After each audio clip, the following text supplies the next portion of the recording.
What's going on, guys? Welcome back to the channel, and today I just wanted to go back over my hardcore Bouldercane bear build for my Druid here, and I did go ahead and add some of that nice gameplay footage for this build at the beginning of the video, which you've already seen if you're here at this point in time.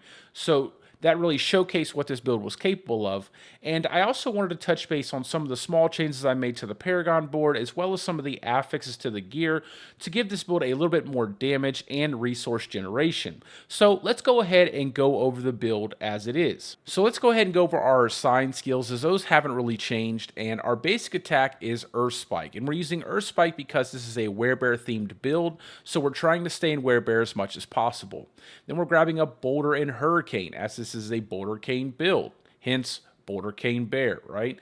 Then we're grabbing up Petrify, as it's probably the overall best Druid ultimate. It gives us a nice chunk of critical strike damage, as well as some nice lockdown for clearing those high tier nightmare dungeons. And then we're also picking up Earthen Bulwark and Trample, as those will be our primary sources of Unstoppable for this build. Now going down to our spirit boons, we're going into Wariness on the Deer for the damage reduction from elite enemies. We are spirit bonding to the Eagle, and we're picking up swooping attacks for the attack speed, as well as Avian Wrath for the increase to critical strike damage. You can also change this to Scythe Talons for the increased critical strike chance. We're going Energize on the Wolf just to have that chance to restore some spirit here. And then for the last one, the Snake, we're using Calm Before the Storm just to cool down our Petrify a little bit faster. So now for the equipment, we're going to go over the aspects first, and then we'll go over the affixes on the gear. So on the helm, we're using Vasili's Prayer, and on the chest, we're using Insatiable Fury because, of course, it's a werebear build. Then for the gloves, we're using Aspect of Retaliation because it gives us that nice chunk of core skill damage when we have Max Fortify, which will always have Max Fortify with this build. For the pants, we're using Aspect of Might to give us that 20% damage reduction after we use basic skills, and that's because we managed to cap out our armor and resistances without having to use Disobedience. For the boots, we're using Symbiotic Aspect, as this is a Nature's Fury build, so we like that nice cooldown for our non-ultimate skills when Nature Fury procs. Then we're grabbing up Aspect of Metamorphic Stone for our two-hand staff, as that will give us that nice big giant chunk of core skill damage for our boulder. Then we're doing Dolmen Stone, obviously. Then Accelerating Aspect because we want that increased attack speed off of our core skill critical strikes, and we'll be critting a lot. And then the Aspect of Natural Balance just to give our Earth skills a nice big chunk of extra critical strike damage. Now for the gear affixes. So for the helmet, chest armor, and amulet, obviously those are all unique, so we can't really change those affixes. But for the gloves, I like to prioritize critical strike chance and attack speed. After that, you can really get whatever you personally like. I like willpower or all stats, as well as critical strike damage with earth skills. For the pants, and this is a big part of the build, as this is why I'm able to cap out my armor and do tier 100 nightmare dungeons without using disobedience, and that's because we're grabbing total armor while in werebear form, as well as total armor, and that is a massive increase to our overall armor. Then we're also grabbing ranks to Boulder, and we like to get that +3 that turns into +4 at max upgrade because we really need those ranks to our Boulder, as the ranks to Wrath skills don't really apply to our Boulder because we're using the Metamorphic Aspect, which turns our Boulder into a core skill. So I hope they fix that in the future and maybe change the Dolmen Stone affix to ranks into Boulder instead of ranks for all Wrath skills. And then for the last stat, I like to grab up damage reduction while injured on the pants, as we don't really have a reliable way to establish barrier all the time. Then on the boots, we're using movement speed, obviously, because we don't want to be a super slow bear moving around. Then I like to have all stats and then spirit cost reduction, as well as some damage reduction while injured. Then on the weapon, I like to have a big pull of all stats. Again, this is all going to play into the Paragon board, so we can unlock a lot of those extra passives for more damage or more elemental resistances. Then I like to go critical strike damage, core skill damage, and damage to controlled enemies. And those will all play into our Paragon board. For our rings, I like crit strike chance, crit strike damage, and damage to crowd control enemies. Those are the 3 affixes I would definitely recommend you pick up. After that, the 4th one can be whatever you want. I personally like to have a little resource generation so we can cast more boulders. You can also pick up a damage stat like damage to close enemies or damage to vulnerable enemies. Now for our gems, we're using emeralds on the weapon. Then we're grabbing topaz on the gear. You can also use rubies for more health, or you can use sapphires for damage reduction while fortified. It's really up to you, whatever your preference is. And then we're using diamonds on the jewelry for that elemental resistance. Now, I will say I was able to cap out my elemental resistance with some of the points I use on my Paragon board. So if you find yourself missing a little bit of armor here or there as you're scaling into the higher tier nightmare dungeons, go ahead and pull out 1 or maybe even 2 diamonds and replace those with some skulls to give you that extra armor. Now for our vampiric powers, we are going Prey on the Weak for that increased damage to vulnerable enemies, and that plays into a Cursed Touch because those 2 combined will allow us to make our enemies vulnerable, and we'll pretty much have this up on all of our enemies, including bosses, 100% of the time because of how high the lucky hit chance is with Hurricane as well as on a Cursed Touch. Then we're grabbing Ravenous for that increased attack speed so we can cast borders really fast as well as generate more resources with our basic attack. We're grabbing Undying just to increase our overall survivability because it generates a lot of life. We'll be casting skills really fast.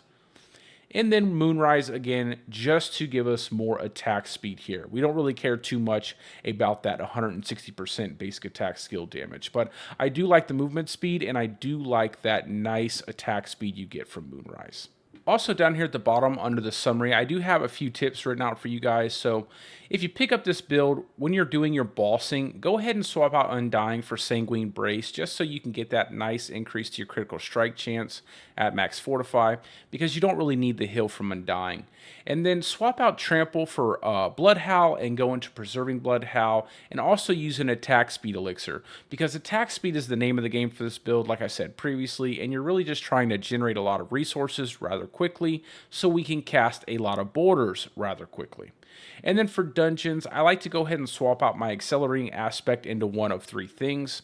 Now, the first thing is you can choose to use an umbral aspect to generate some resources off of crowd control enemies. The second is to use a Ring of Starless Skies, and this would probably be best in slot for dungeoning, but I personally haven't gotten one, and I don't really like to incorporate Uber Uniques into my build, as most people don't have those. And then for the final thing, if you do not want to go with the resource route, go ahead and swap into the aspect of Trampled Earth, as it will give you a little bit more damage when you use your trample, and that can really come in handy, especially when you're trying to take out those enemies under suppressor domes. Now for our skill tree, we're just going to go ahead and go over this real briefly, as nothing really changed from the last video that I had made. So for Earth Spike, we're just grabbing 1 point here and then 1 point Enhanced Earth Spike for the chance to stun.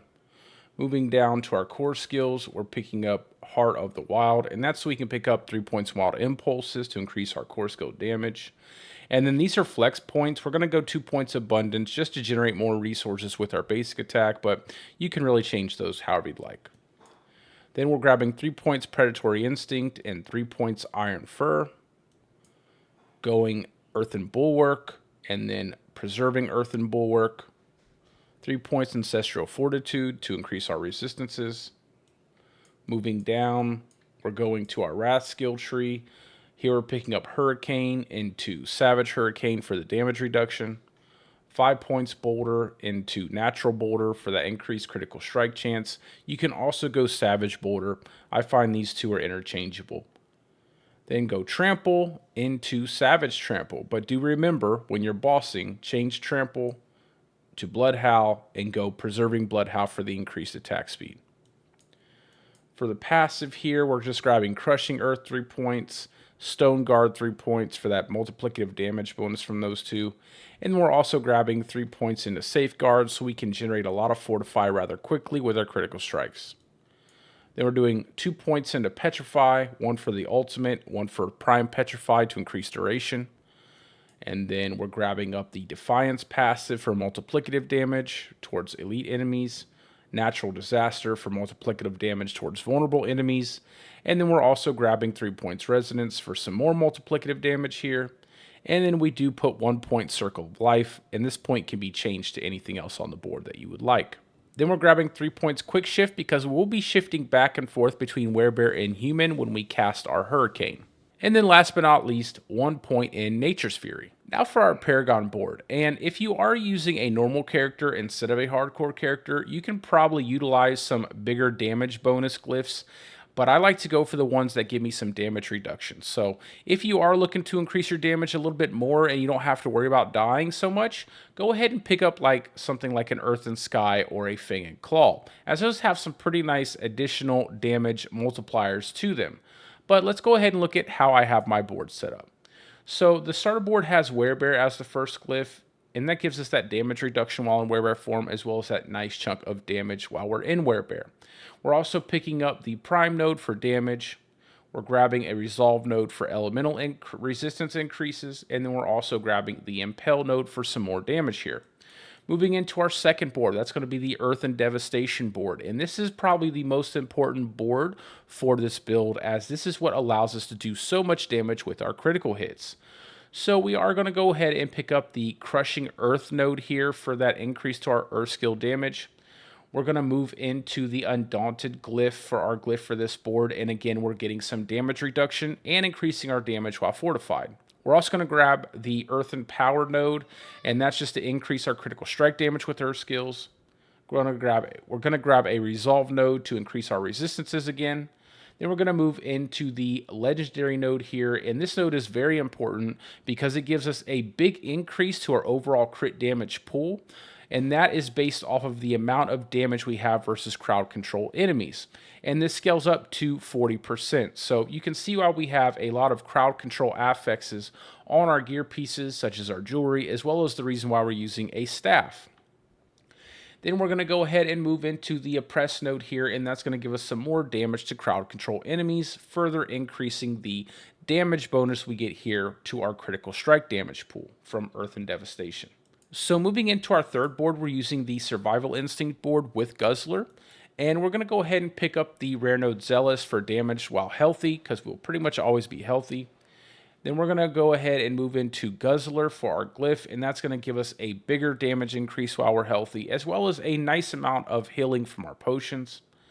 Then we're grabbing Grizzly for some more damage while in Werebear form, and we're also going to grab Battle Worn Hide to give us a nice chunk of armor while we're in Werebear. Then we're also going to pick up the Legendary node here so we can get that multiplicative damage bonus that's based off of the difference between our health and our enemy's health. Moving into the fourth board, this will be Ancestral Guidance, and we're using Outmatch as our glyph. So we are going to pick up the Legendary node, as Boulder is a very expensive core skill, so we will always have this multiplicative damage bonus up. We're going to grab some Spirit on Kill. This will help generate some resources for us while in dungeon. Not the best for bossing though, but we still like to have it. Then we're going to go ahead and grab up our core skill damage notes here. Moving into Outmatch. And then Outmatch is really good because it gives us that multiplicative damage bonus towards bosses and non-elites, but it also increases the damage of the nodes that it is close to. So we're getting a nice chunk of resistances off of our Resolve node here, and we're getting a big giant chunk of core skill damage off of Harmony. Then we're going to move out into our fifth board, and that's going to be Inner Beast. And we are going to go ahead and move into the Territorial glyph because it's going to give us that damage reduction from close enemies, as well as a damage increase to close enemies. Then we're going to go ahead and pick up Shapeshifter because we want that damage increase from shapeshifting skills, which Boulder becomes one because of our equipment. Then we're going to move on down to the Legendary node because we want that nice cost reduction when we're swapping back and forth after using Hurricane. Then we're going to go ahead and grab up the Havoc node to increase that critical strike damage pool. And then we're going to move into our last board here, and that is Thunderstruck. And we really just want a quick path to the node so we can pick up Spirit. So we can get that nice chunk of critical strike damage, which will be multiplied by our Earth and Devastation node. And we also get some multiplicative damage when we critically hit enemies. But that's really it for the video, guys. Let me know what you guys think down in the comments section. If you have any questions, go ahead and post those out, and I will answer them as soon as I see them.